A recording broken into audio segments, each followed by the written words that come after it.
Hi, this is James in with Old Capital, and we've got Ricky with Regions here on the line. Ricky, thanks for jumping on. Um, how's life in your world?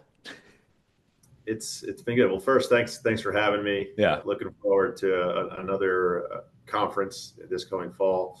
Um, Things are different in 2025, but it's kind of been a lot of challenges that we've had through 23 and 24 as well. So, we've seen a lot of changes, a lot of differences, but every day brings a different concern or a different challenge for us to overcome.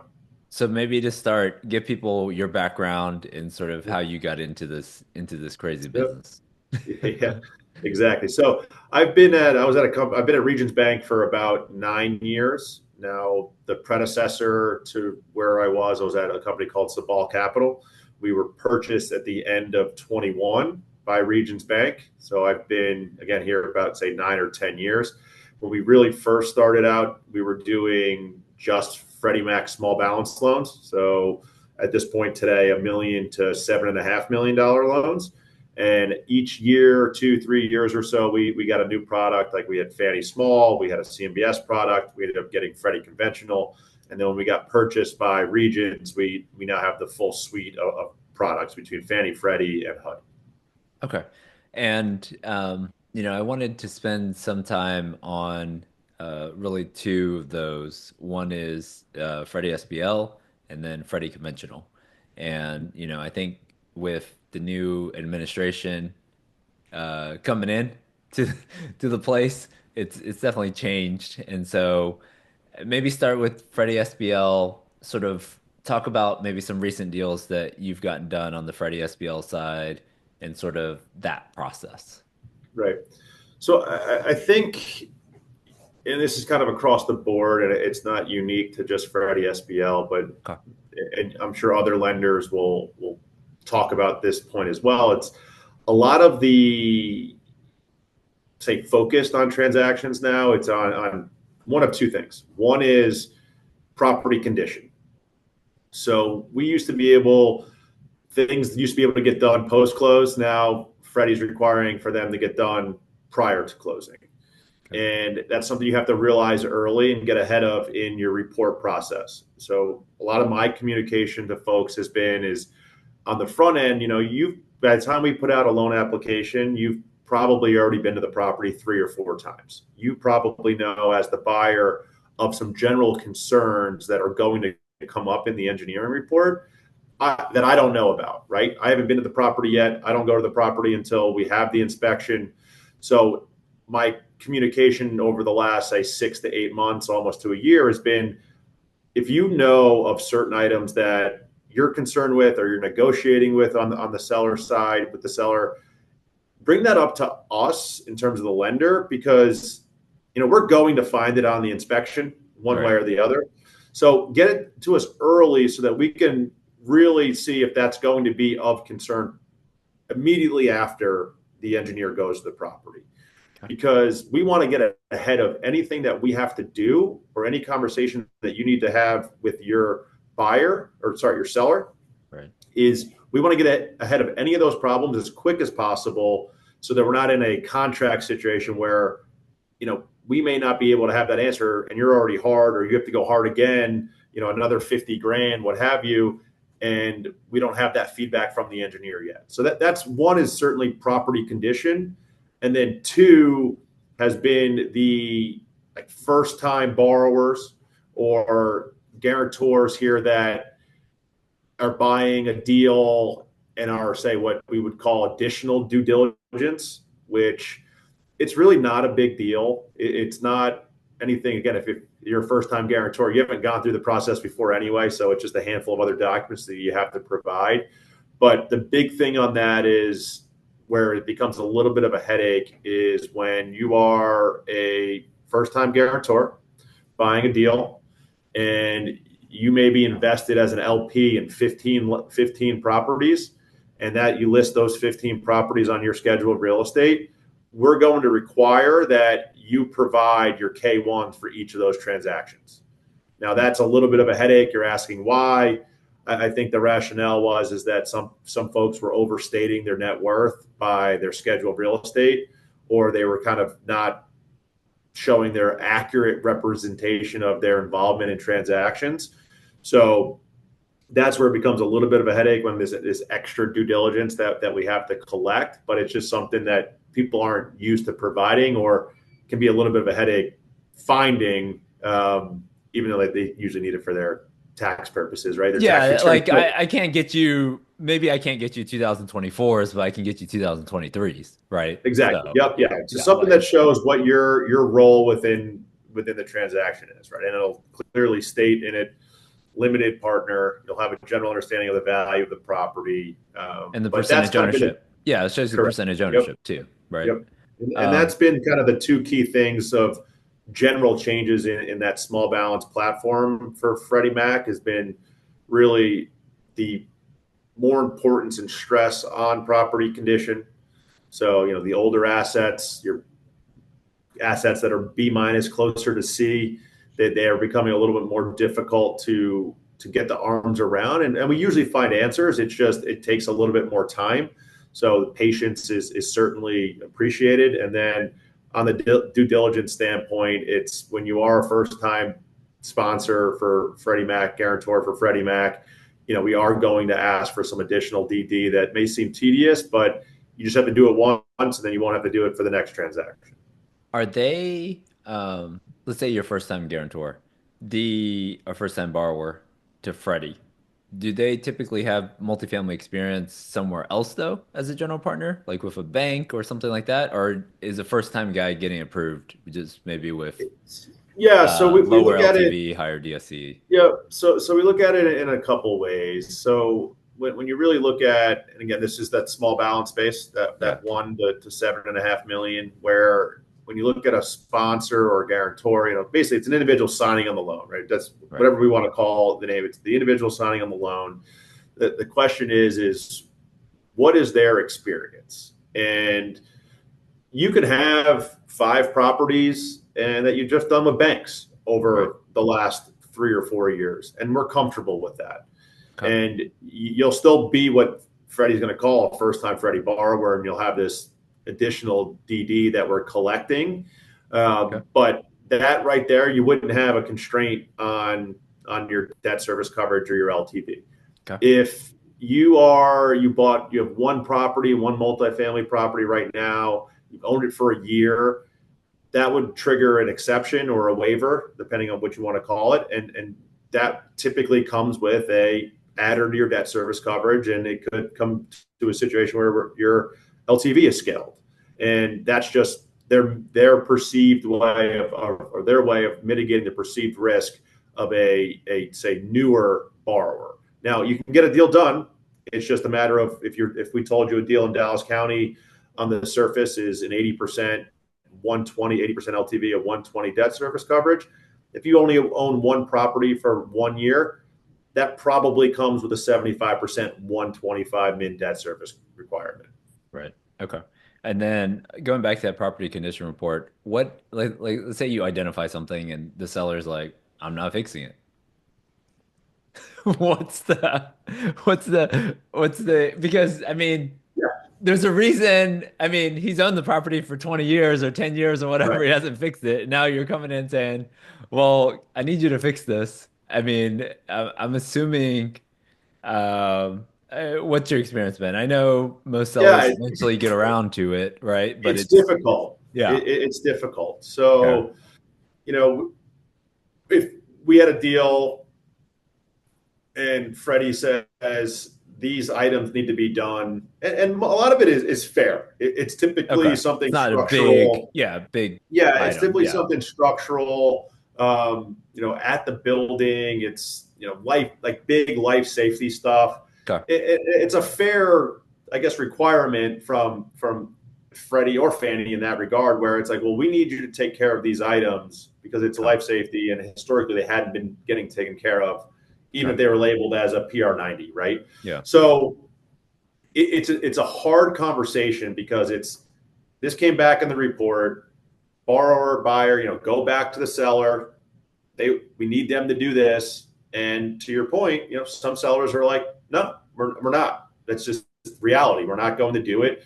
And then, and some buyers don't want the seller to do it, right? So you have this kind of standstill of, well, I want my person to do it, or your contractor, my contractor. So we've probably had a couple deals that have,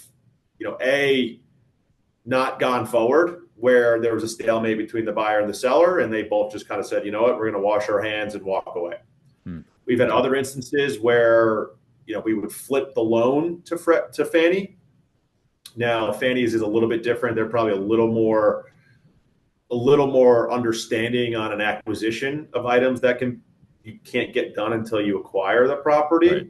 So, that's a path to go, and unique to us at Regions and like some other lenders. But we have both products. We can do Fannie and Freddie loans. So in certain instances where you hit a roadblock and it's the easier path of execution from there is to flip it to Freddie or flip it to Fannie. We sort of go that route. Okay. But that, you still kind of end up in the same spot though of like, okay, like you're going to have to take care of this at some point. When can you get that done? And that's the hard part with a seller, and a hard part with a buyer is the buyer often balks and says, well, I don't want the seller to take care of it. And then other times the seller's like, well, I'm not taking care of it, but I'm not letting you take care of it. So it's this weird stalemate. But we've seen some deals where, the best execution, no matter what in the market, it was a Fannie or a Freddie loan. The borrower didn't want to go get a bridge loan. And what did they do? The deal died. And then the next set of buyers for the seller were going to seek agency execution anyway. They kind of put their hands up and say, okay, I have to take care of this. Or, I got to do it now. Exactly. Right. Yeah. It's like, again, because you're starting to narrow down your buyer base. So, but in other instances, we've had folks where they take it down with a bridge loan or a hard money loan, or, God willing, all cash, and they're able to figure it out, and they take care of these, and they come back to us within 45, 60 days, whatever it is. And then it's just, there's no issue, right? I mean, right. The problems are cleared. We're not overly concerned, but it is a sticking point, and it's hard because there are things that it's hard to get done, right? And it's, hey, I'm going to give you a credit. Yeah, it used to be a credit. It would say, hey, I'm a seller. I'm going to give you a $200,000 credit, and you'll take care of that after. Yeah, let's close this deal versus trying to wait for this one thing to get done. Yeah, 100%. So you see, like you said, the timing aspect of it too. It's where, okay, hey, maybe we were all in a good spot. We were going to try to close within that 60-day time period or so, and now it's extended it out. So it's better to get ahead of it early on. And I think in some of the conversation and some of the language, and we can talk to some of the attorneys at the conference, right, is when structuring your PSA, can you give yourself an out, or can you give yourself another embedded extension that kind of is auto-triggered by a lender requirement for items to close?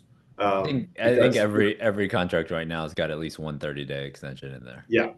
And you need it because it's kind of like, hey, we're doing this. Yeah.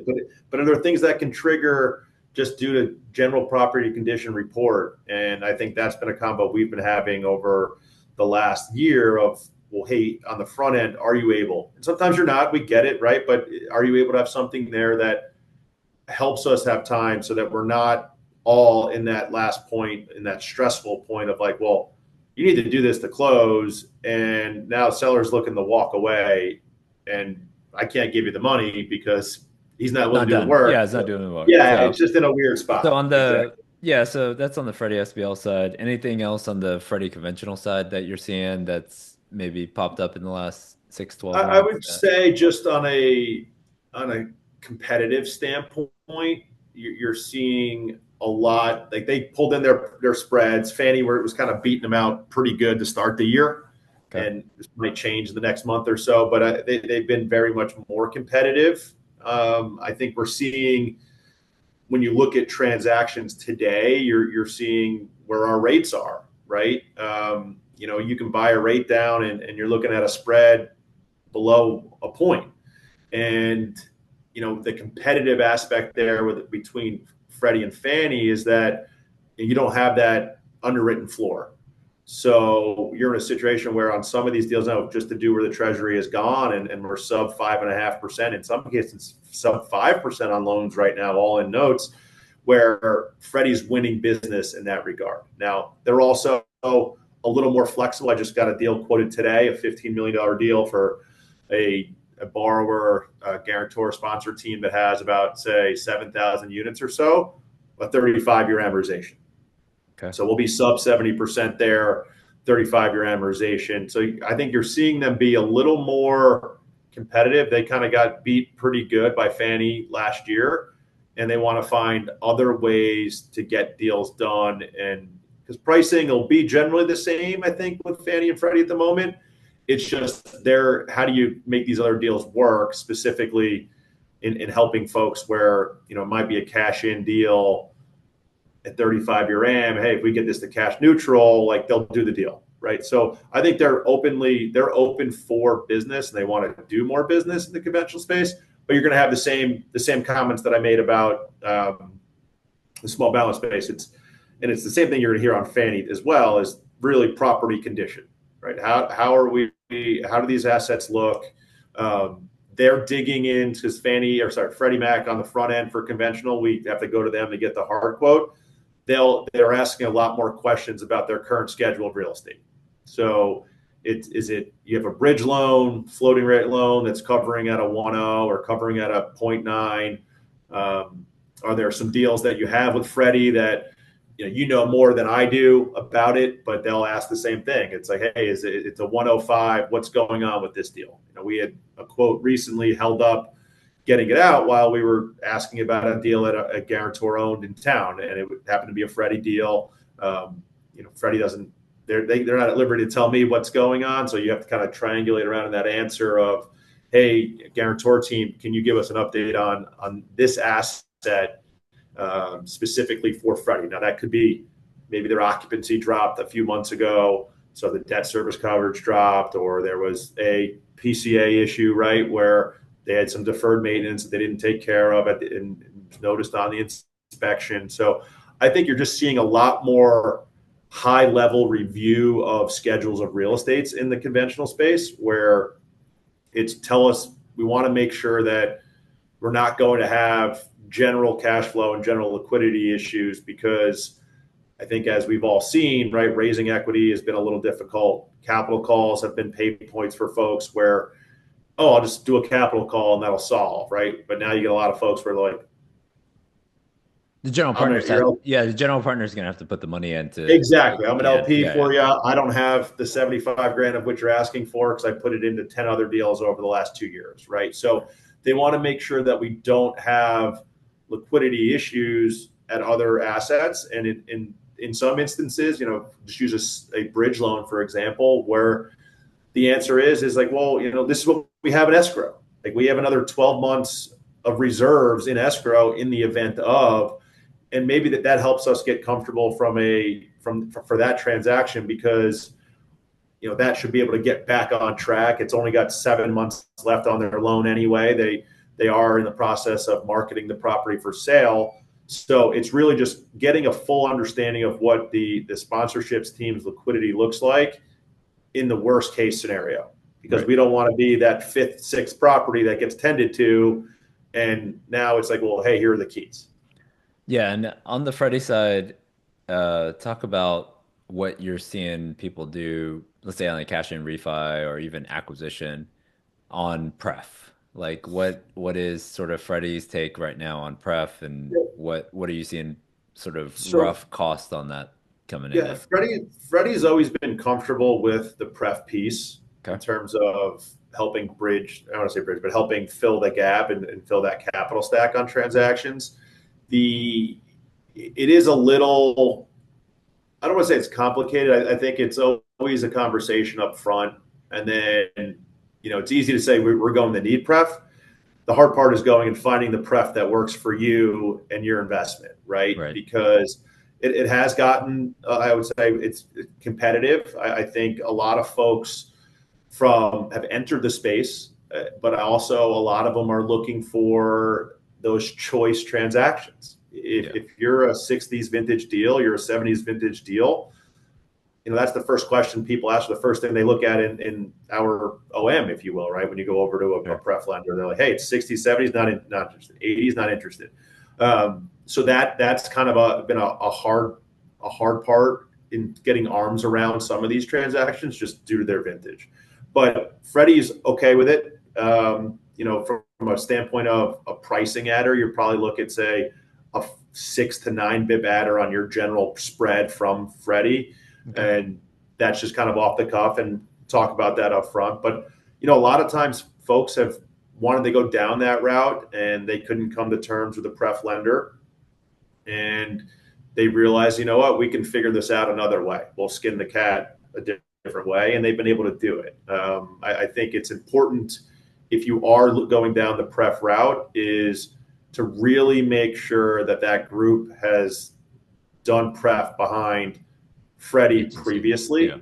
just because it makes your life that much easier. It makes the lender's life that much easier. Your legal costs will be a lot less because you're not really going to be negotiating docs back and forth of folks just trying It's to the put same it doc together. that we used last time. Exactly. So Change the name. I would say there's 5 to 10 that have done a large portion of the pref business for Freddie. And I would really lean more towards them, just because the new groups we've gone down the road with a couple of new groups, and it never really ends well. And you're never really able to get them on board to actually being a partner. When you think about it, right? The pref equity, they're still a partner for you. And in some ways, the terms just don't work. And you've just exercised a lot of time. And where we are today, depending on where treasuries are and whatnot, time is money. Yeah, if you missed that rate lock on that Thursday after the So we covered a lot of ground, but is there anything else that you're seeing in the market right now that people should be aware of? Um, prepare. Let's say someone's going in for an acquisition or about to do a cash in refi. What are a couple tips and tricks that you've maybe Yeah. would recommend for people as they step their foot into a new deal? If they've been, so I'm not gonna say out of the market, but just they haven't done a loan in a couple years, right? And so now they're coming back and they're like, this doesn't feel like my 2020 loan that I did or Yeah. 2019 loan.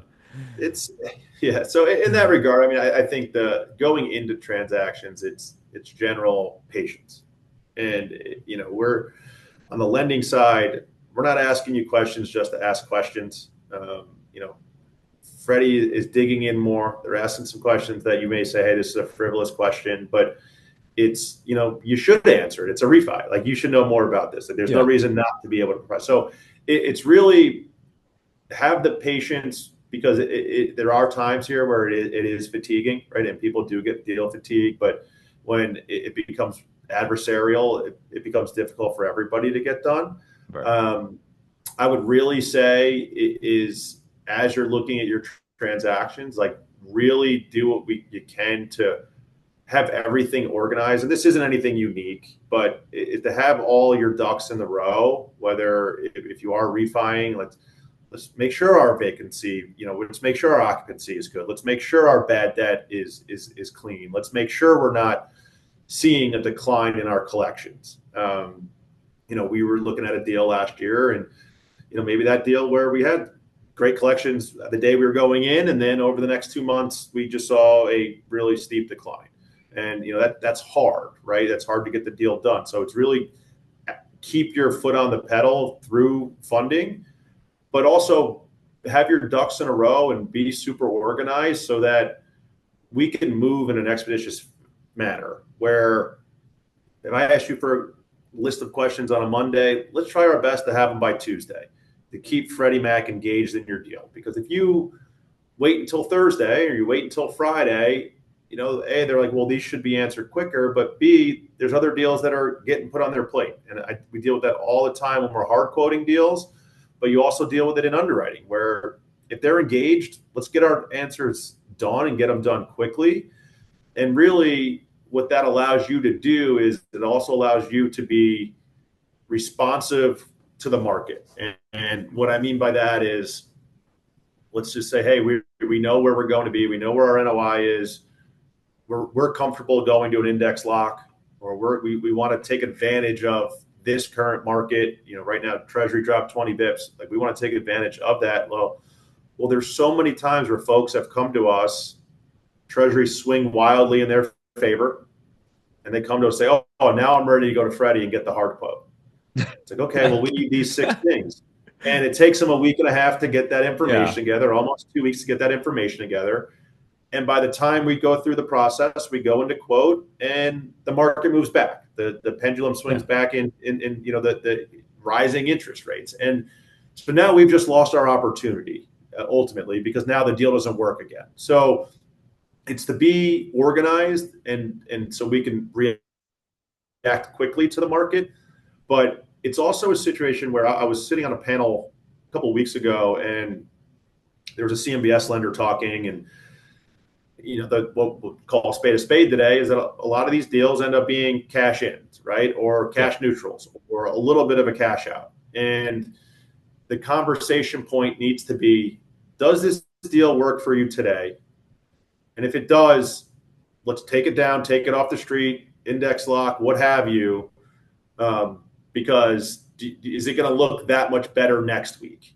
And in the experiences, next week it doesn't look that much better. It ends up being a lot worse. And you don't want to be in a situation where you have to take the worst deal because you were hoping, and hope's not a business plan, right? But you were hoping that the market was going to turn to you. In some instances that will work, but in some instances it's like, hey, we can get the cash neutral today. Let's start the process. We can go back and forth. And lock it as soon as you Lock can. it, exactly. Yeah. And whereas some people have tried to play that waiting game, and they play it, and then all of a sudden it's, well, my loan is due in 2 months.